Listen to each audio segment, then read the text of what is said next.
American Downhiller. We have another ski racing movie. Yes. And it's downhill, the greatest sport in the world.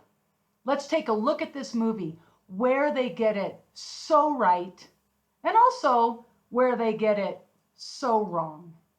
I love how the movie captures the essence of downhill, the supreme athleticism that's required, the ultimate jeopardy that the athlete faces, the mind game. Definitely the downhiller is a different breed of athlete.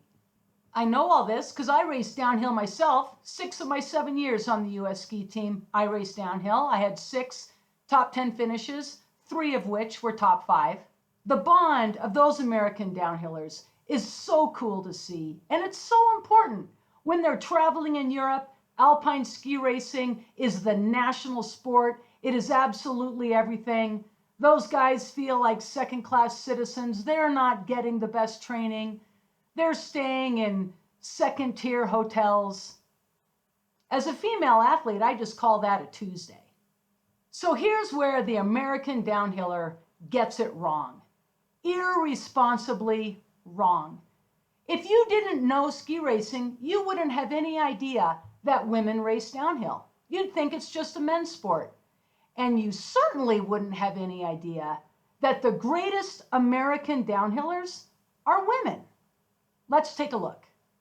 Who remembers Penny Patu winning America's first downhill medal, a silver? Earning the second American Olympic downhill medal, a bronze, Susie Korok. The first Team USA downhill win for a man or a woman comes from the great Cindy Nelson. Here we see Cindy, who was tapped with the ultimate honor, leading Team USA delegation in the '76 Innsbruck Winter Olympic Games, where Cindy took the bronze medal in the downhill. In my view, Cindy was the first truly great American downhiller. Not only did she win her bronze in the Olympics, she has a silver and the bronze at the World Championships. She has 3 World Cup wins, 23 podiums, and she finished second place in the overall discipline title. I know this isn't a downhill shot, but it's such a good photo. Cindy, thanks for paving the way for the future downhillers. Holly Flanders has 3 World Cup wins, 6 podiums, and came in second in the Downhill World Cup discipline title. And Hillary Lynn, another great American downhiller with an Olympic silver and a World Championship gold and bronze. 3 World Cup wins and 5 podiums. Let's give it up for the next trailblazing, truly great American downhiller, Peekaboo Street. Peekaboo was the first American, male or female, to win the downhill discipline title, and she did it twice.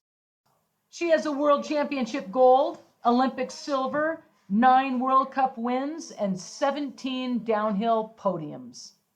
The American downhiller history wouldn't be complete without honoring Julia Mancuso, silver in the Olympics, 3 downhill wins, 12 downhill podiums, and like those before, Cindy, Holly, Peekaboo, Julia Mancuso gets second in the World Cup downhill discipline title. And you got it. We saved the best for last, the GOAT, the greatest downhiller of all time, Lindsey Vonn. Here's why she's the greatest, in case you need to be reminded.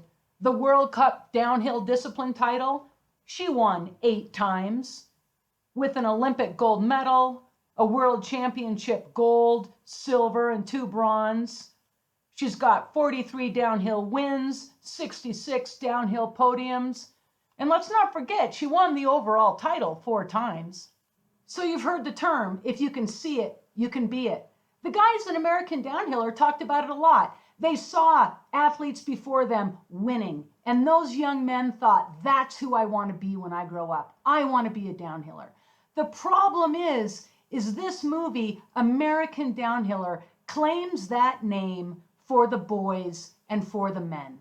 What about all of our women? What about all the young girls who may not even know that ski racing exists? It does ski racing in our country a disservice for the future and also a disservice to not recognize the greatest downhillers in American history: Cindy Nelson, Peekaboo Street, and Lindsey Vonn.